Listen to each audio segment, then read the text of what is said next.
Hello everyone, and welcome to coverage of Grand Prix São Paulo for the MSEM format. I'm Caillou, and today we're going to be watching the round 3 match between That Damn Pipsqueak and Elmikkino. So That Damn Pipsqueak is running out Temur Tempo, which I believe they made top 4 with last tournament. It's a deck that essentially aims to play a traditional tempo game, but you also have access to Tamiyo Lunar Arcanist as a great source of card advantage. And you can close out the game very quickly with Ignition Point and Rogar's Frenzy as burn spells. Ignition Point notably can be flashback with Cane Dancer, which is why it's in the deck. And in general, it's basically a deck which only needs one or two pieces of stack interaction to completely take over the game and win.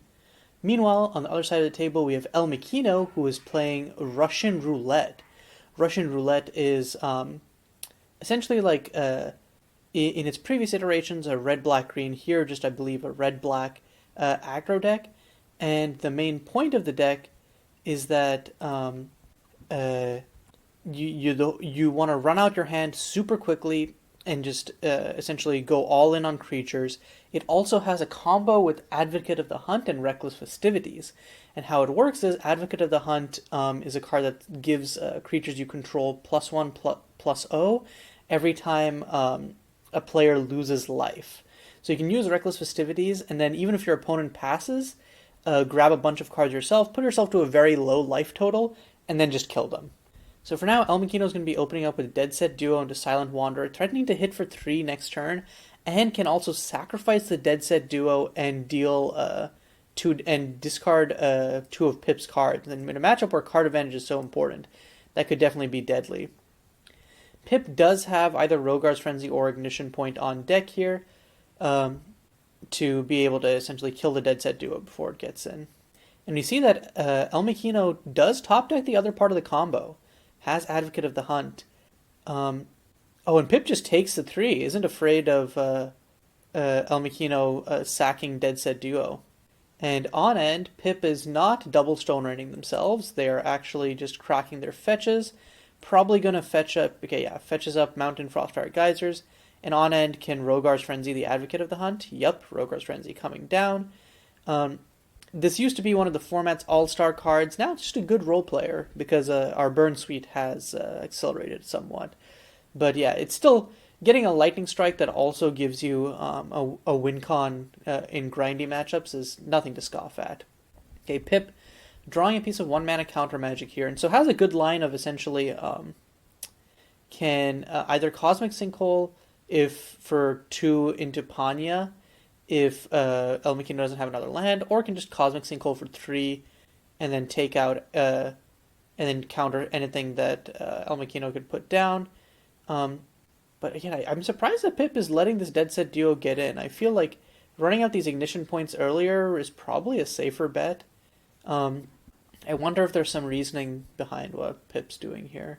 Just probably to get more information, but then if Elmikkino cracks a Dead Set Duo, what is your plan in terms of discarding? I suppose you probably can discard Tamiyo and a Lumbering Hillock and not feel too bad about yourself. Anyways, Elmikkino going to run out the third Dead Set. No, this is the second Dead Set Duo. They never played it. They never played the other one last turn. My bad. And on end, Pip's going to Rogar's Frenzy to get back the Elemental tokens. This can trade with the Silent Wanderer, or they can double block to trade with the Dead Set Duo. And yeah, Pip's, I think the Lumbering Hillock is actually, it's usually good because, creature lands are really nice to have versus other controlling decks. But here the tempo loss is going to be kind of annoying because now Pip can't both Ignition Point and Veilborn Meddler in this next turn. Veilborn Meddler is quite good here, though, because basically all of Elmikkino's deck is CMC1. So if Elmikkino tries to run out the Scorch here, Pip can just insta-counter that with the Veilborn. Okay, Elmikkino swinging in with everything. If you're Pip, what do you do here? Are you going to double block one of the Dead Set Duos, or are you just going to trade with the Silent Wanderer?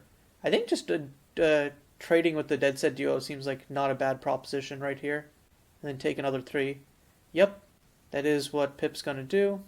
And I guess really what it comes down to is if you don't point your removal spell at the Dead Set Duo during combat the first time, you're conditioning Elmikkino to think, oh, they're not scared of discarding cards, so I shouldn't crack the Dead Set Duo and I should just go for damage. So I guess it's probably part of it. Okay. On end, Elmikkino, or not, sorry, on main 2, Elmikkino's going to run a Profane Emissary. This is one of the um, more grindy cards in the deck. Uh, Basically, the idea behind it is you might be wondering, well, this seems like a slight bit of disjointed abilities over here. Well, what you do is you use the tutor ability to grab a land called Polypools, which is a tribal land with Changeling. So what that means is you grab that land on your upkeep instead of drawing a card, and then you can play it and make this into a 4/4 lifelinker, which is quite scary. On end, though, Pip is going to drop a Veilborn Meddler, Flash and Prodigious Panya, not going to actually kill the Profane Emissary yet, which I think is interesting. Is probably thinking about just untapping Ignition, pointing it on Elmikkino's upkeep, and then Panya can trade with Wanderer, Veilborn can eat the Dead Set Duo, and then you're up the exchange. That sounds pretty not bad. Oh, and actually drawing a Void Flare here is super nice, because now you don't even have to waste 2 mana on the Profane Emissary. So yeah, I think if you're Pip, you just hold on upkeep, because you can't respond to Elmikkino playing a land, so you have to do this on upkeep, right? I guess does Pip have a window to kill Profane Emissary before Elmikkino plays Polypools? I guess they do, because they allowed Elmikkino to actually grab the Polypools. I mean, there's no reason not to just Void Flare the Profane Emissary here. I have no clue what Pip's thinking about here. Maybe there's some factor I'm missing, but this feels like an open and shut case of you kill the Profane Emissary before it can actually grow to... No, is letting... Am I missing something? Pip is quite a good player, and they're very much aware that this Profane Emissary is going to grow to a 4/4. Like, now they need to either waste 2 spells on it, or their burn can't tag it. I'm not... what am I missing? What am I missing here? Okay, at start of combat, Pip is going to play the Void Flare to kill the Dead Set Duo, and then block Profane Emissary, and then I guess... No, blocking the Silent Wanderer and then just taking 4? What is Pip doing? This opens yourself up to a double burn spell on face. Okay, Pip is going to run out the Cosmic Sinkhole and the Reckless Festivities, but now it's still dead to Elmikkino. So now Elmikkino just drops Scorch and then puts Pip down to 1. Pip swings for 5 next turn, 8 with the Ignition Point, but doesn't have lethal there, right? Unless I'm missing something. Oh yeah, also Elmikkino gains 4 more life there, right? So, yeah, I'm like, obviously there might be something I'm missing with hand information that Pip's trying to play around, but I don't believe that Elmikkino even has that much at instant speed. So I'm really confused as to that sequence from Pip. Okay, where did Pip attack with Panya? And it looked... Oh, okay. Elmikkino actually didn't Scorch Face, Scorch the Veilborn Meddler. And because it blocked the Silent Wanderer, that was a total of 4 damage, enough to kill it. Elmikkino cracks the Grim Slums for a clue, then cracks that. Now Pip is going to have to run out double burn spell on the Profane Emissary to kill it. But Elmikkino is now left only with a 1/1. And if Pip gets another land, he doesn't get another land, but I was going to say, they can cast the Great Escapade as soon as they get another land. For now, though, is going to Tamiyo, -2, gas themselves all the way back up, and what is looking like kind of a harrowing game for Pip is stabilizing right here with this amazing draw 3.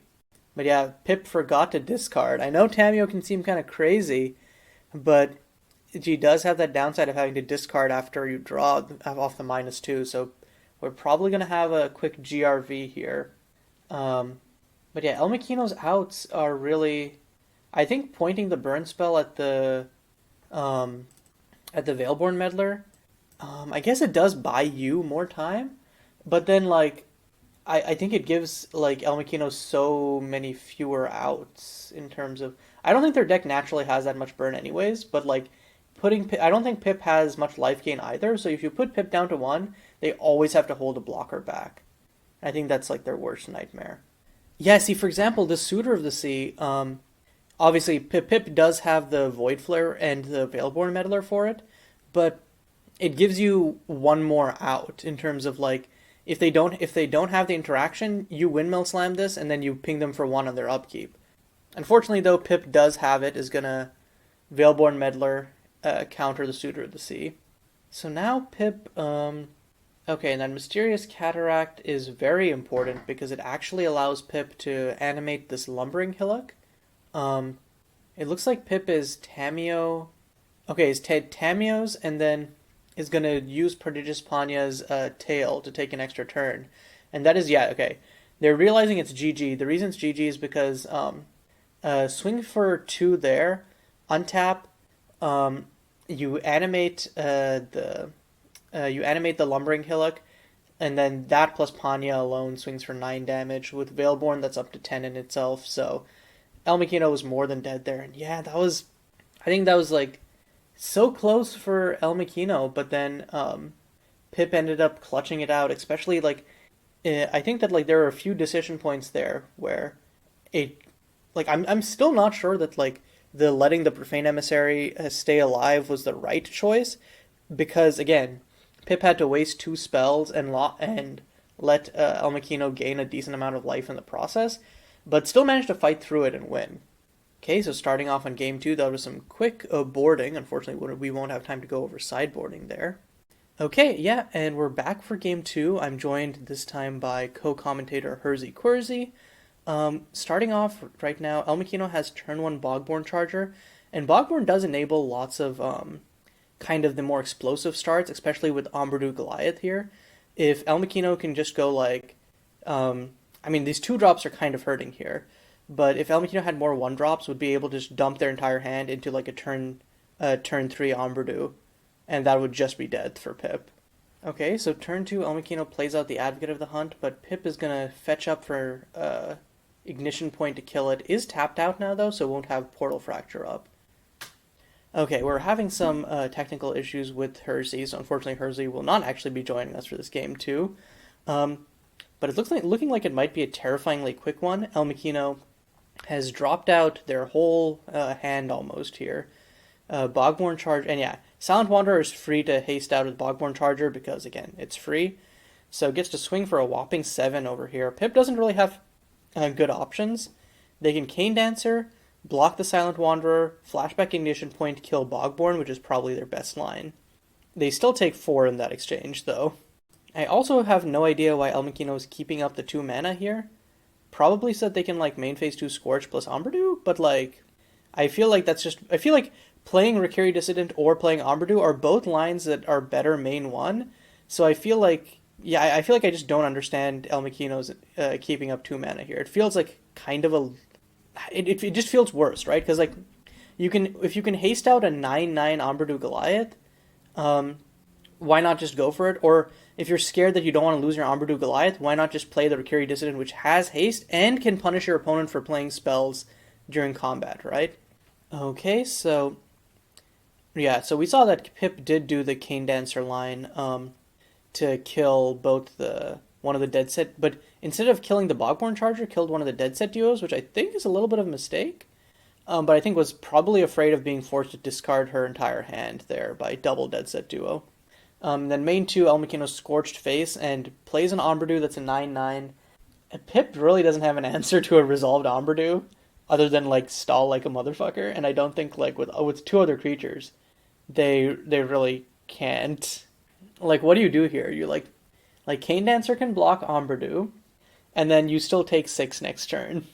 And actually, you can Rogar's plus Veilborn. Yeah, you can Rogar's plus Veil. Actually, no, that's better. Yeah, okay. Because you can, like, Rogar's Frenzy, you can flash in Veilborn Meddler, then have it block Dead Set Duo, and then Rogar's Frenzy something else. Oh, no, it's actually just gonna, yeah, okay. No, it's gonna Portal Fracture. Oh, okay. I was thinking that you could Veilborn Meddler, and then Rogar's Frenzy kill something, and then counter Rikiri Dissident that way. And then that way you could still, like, kill stuff and have blockers, but Portal Fracture does give you 2 more 1/1 blockers. So not going to swing with the Bogborn Charger for that reason, just going to swing in with the Ombridu plus Dead Set. Ombridu is the full 13/13, but does not have evasion, so can be chumped in this situation. And chump is what Pip is going to do, going to block it with one of the Scout tokens created off of the Portal Fracture. I guess Pip kind of maybe baiting Elmikkino into cracking their dead set duo, because Pip, I think, Pip discards 2 lands here and is fine with it, and is actually more than happy to have less. Yeah, just discards both lands and is more than happy to have another creature off the board. On end, Pip Rogar's Frenzying Face. Oh, that's bold. That's real bold. I guess playing to an out of if Pip draws a burn spell, can just swing in with the Cane Dancer plus the Scout, and then if Elmikkino doesn't block with the Bogborn Charger, just loses on the spot. Okay, Pip just going to swing out with the Cane Dancer. Elmikkino is going to trade to avoid that exact potential line. Pip still has lots of chump blockers with the Rogar's Frenzy, so can buy themselves like a lot of time as a result. And Elmikkino top decks the Bogborn Charger, but again, this is a 1-mana card, so Veilborn Meddler will be able to tag it expeditiously. Okay, Elmikkino swings in with the Ombridu. Pip chumps again. Okay, and Elmikkino tried to round out the Bogborn Charger, but then it got countered by the Veilborn, and on end, and Pip top decks the Void Flare. That's not exactly lethal, but that's more than enough to be lethal. Yeah. And I think the problem was all of Elmikkino's lands were dealing them damage throughout, so it made it so much easier for Pip to find that out. And oh man, that was crazy. I think like as soon as Elmikkino slammed the Amberdu Goliath, I kind of counted Pip out, but Pip navigated that, kept a cool head, and managed to stall to buy themselves enough time to just throw Elmikkino under the bus. But yeah, those are some super cool, and I think that like this is a uniquely like tense matchup. Because Elmikkino can obviously just like skirt right under Pip's interaction and make them look stupid for holding up counter spells and stuff, and like 1-for-1 interaction when Elmikkino is dropping 3 1-drops a turn. But also like again, like Veilborn Meddler is uniquely positioned to hit like most of Elmikkino's deck. Pip has lots of good cheap removal to handle like the rest of Elmikkino's non-Ombridu Goliath creatures to stall to buy themselves time.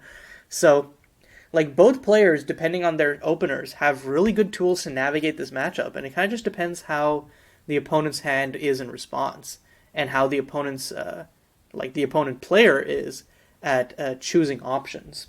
But yeah, good games to both players. I believe this puts Pip at 3-0, so is 1 match win away from making the top cut again. And Elmikkino definitely not out for the count. Still has 2 more rounds in which they can, obviously with their very explosive deck and generally good piloting, can definitely grab some wins to make the top cut themselves. But until then, this is Caillou signing off.